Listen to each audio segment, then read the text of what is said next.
Hey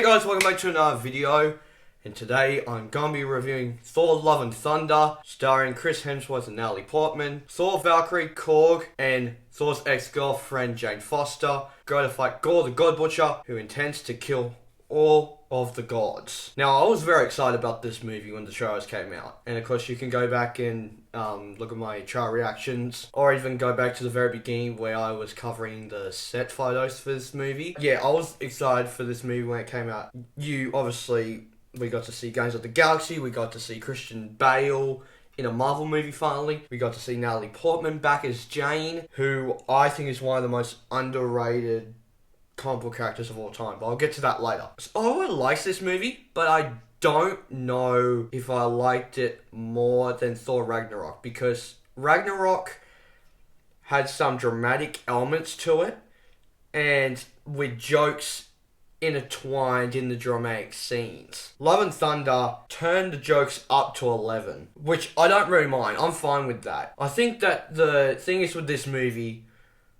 it has cool fight scenes. I will get to the love story in a minute. What I really do love about this movie is the music. Now, of course, we get Paradise City by Guns N' Roses. We get Welcome to the Jungle by Guns N' Roses.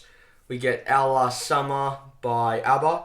And we also get the song that this movie was marketed with, Sweet Child of Mine by Guns N' Roses. When the soundtrack kicked in to the movie, every time I had a smile across my face, I was like, this is already turning this movie up to 11, and I'm liking this movie so far, so that just made it for me. And I was happy to see Christian Bale as Gorr the God Butcher. It's the closest that we're going to get to a Thor versus Batman fight in a movie, so I was happy to see Bale in this movie, and I thought that he did an amazing job as Gorr. Tessa Thompson is always amazing as Valkyrie. I loved her since Ragnarok, so they carried over to here. I actually didn't mind the goats in this movie. A lot of people think that they are annoying, but I actually didn't mind them. They weren't my favourite thing in the movie, but they were, like, every time that I thought that they would get annoying, they kind of was like, okay, the goats have stopped.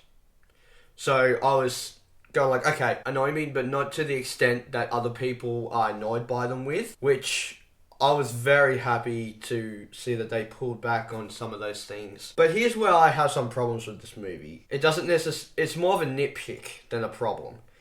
But with Thor Love and Thunder, one, Guardians of the Galaxy are only in it for 5 minutes, max. It's like they had to follow up what happened in Avengers Endgame, and Taika Waititi was just like, wanted just to focus on Thor and his friends instead of going like, we're going to focus on Thor and his friends, but let the Guardians of the Galaxy go on this journey with Thor. I'll get into the marketing thing in a minute, but I thought it was going to be Thor teaming up with Mighty Thor, Valkyrie, Korg, and the Guardians of the Galaxy. But we didn't get it in this movie, unfortunately. What I will say about the love story in this movie, I don't really mind the love story in this movie. There is something that happens with Jane's character in this movie, though, that I wasn't, like, fully on board with. It was an interesting story arc in the majority of the movie, but when it came to the end part, I was like,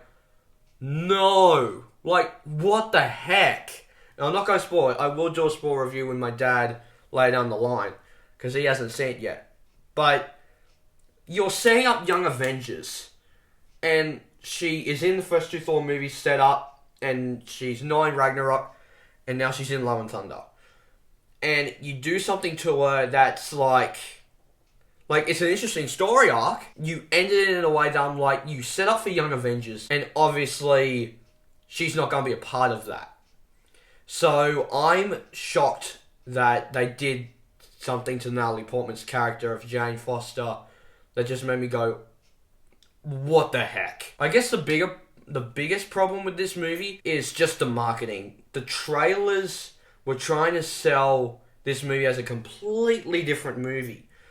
than we end up getting. But fine with what I got. But the problems were just, I guess the surprises in the movie, right? That we got in this movie. And that the trailers didn't sell us on. Because the trailers focus on certain things, but not focused on these other things where it's like, this is something that's going on with Jane, and how are we going to solve it? If you read the comics, you'll know. But if you don't read the comics, I'm not really spoiling anything. But I think I'm going to give Thor Love and Thunder, I want to give it a bit more high of a rating, but I think that with something like this, I need to give it a 3.5 out of 5 stars, because I think that if I watch this movie with my dad and my brother, I would probably have a lot more fun and know what to expect with this movie. But I do like it more than Doctor Strange and the Multiverse of Madness. So guys, please hit the like button down below if you haven't already. Hit subscribe, also hit the little bell icon and notify future videos I make. And I'll see you guys next time. Take care. Bye. Hey there. Subscribe to my channel. And also press this bell icon.